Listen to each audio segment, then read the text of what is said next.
Oy Jol, maadjong good morning Jol. Ing na napod ko unsay nakamaadyo sa good morning Jol. Today manglaag na pud ta as tapadong moadto ta sa Mount Takao. Di ba Jol, kay numdum man kanu nga na ta sa Tokyo no. Unya og maghuna-huna kag Tokyo, imo jung ma-imagine mga building, mga bisag unsa mga butang nya syudad. Naaman day po yung mga nature dire ba, mga lugar nga mag-hike ka, mag-camping ka, nga na ba, mag-trekking. In short na ay mga hidden gems dire Jol. Kanya, sapatos. Laban lang tadi ug mga kanta pang sapatos ba. Gusto ko nang bumitaw. Unya nakalimot ko ani Jol, siguro mga duha ba to, tulo or upat ka train ang transfer ani padung didto ba. Unya di mag-goals kay perti man pong nindota mo sakay og train dinhi kay kuan man komportable po kayo. Unya at last ning abot na gid ta. Aakyat na naman tayo ng mga bundok Jolito. Next time, sayo na ako aakyat ng ligaw. Pero first bitaw mo rag week ta ning apart ba kay dili man ta mo sakka di ay ang una kay mo sakay man ta og cart padung ibabaw.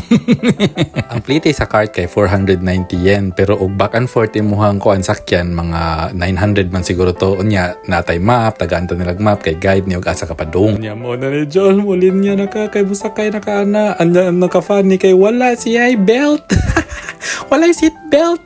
O nagsakay di mo lingkod lang ka. Oh my god, manggunit yun ka. Hold on to your dear life, Julita. Sa pagkatinuod lang, first time pa sunin ako Julito, diba? Pero pertinindo ta ang view. Pero gunit lagi ka, makulbaan ka ba? Unya, syempre, lipay kay ta niya. Dilipod kayo siya gubot. Magpakaway-kahoy ta. Paas if nga mahadlok wa. Pero hadlok ko na siya.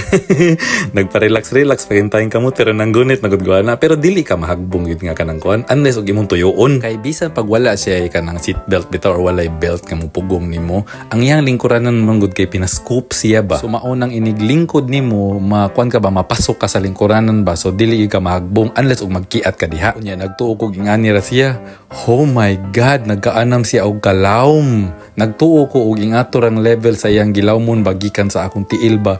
Hala, pang naman di ay siya. Maayo gani kay naay net kay wala pa ni net no.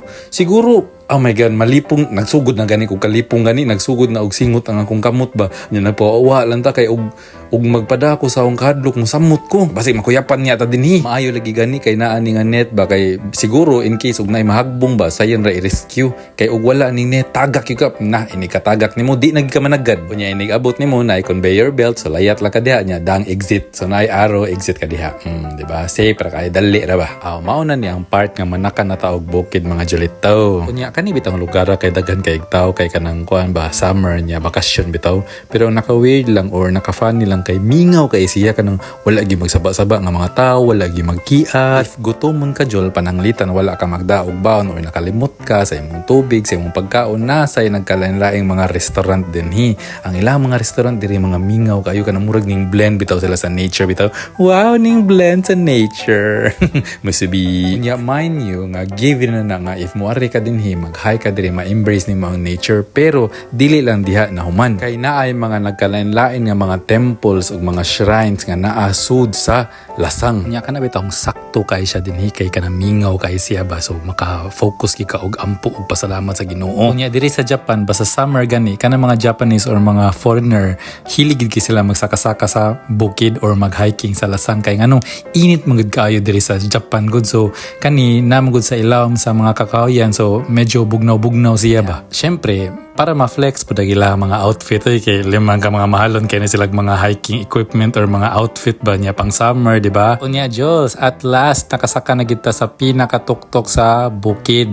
Mao ni siya. Dili man siya kasing taas sa akong last nga nasakan nga bukid ba which is 832 meters man siguro to kani kay 599 meters siya, di ba? Tanawa. Unya ang naka-amazing lang ani niya kay ang pika side makita nimo ang Tokyo, ang syudad gyud. Unya ang pika side kay makita nimo ang Mount Fuji. O mao na siya Jol. Kana siya mao na Mount Fuji. 50 kilometers away sa Mount Takao. So if 50 kilometers naman lang gani, so musakay na lang kag Vihire kay 100 man ang Vihire, 52 kilometers. So bihire na abot na kas Mount Fuji. Ang pamutana na by bihire diri. Unya Jol kay naabot naman nato ang tuktok ng kaligayahan ay tuktok ng Mount Takaw day, so manguli na ta. So nindot kay siya nga experience no, kay kanang may na lang ba ma-refresh imong kaugalingon nya, makalma ang imuhang inner self. Inner self gid no, kay di ba stress ba ta kada adlaw sa atong trabaho, sa atong pamilya or sa bisag asa pa. Nya may na lang ni kay makakonect ka sa nature ba nya, ma-relax bitaw ka, makuha-kuan gamay ang imong burden ba. Free therapy guni nga gihatag sa Ginoo. So pahimusla na nato. So ingon sila nga dadon ko ng basura sa balay ko no, o lagi mo uli na lagi ko. Ako man yung basura di ay. Sige Jol, sa sunod na po Jol. Bye!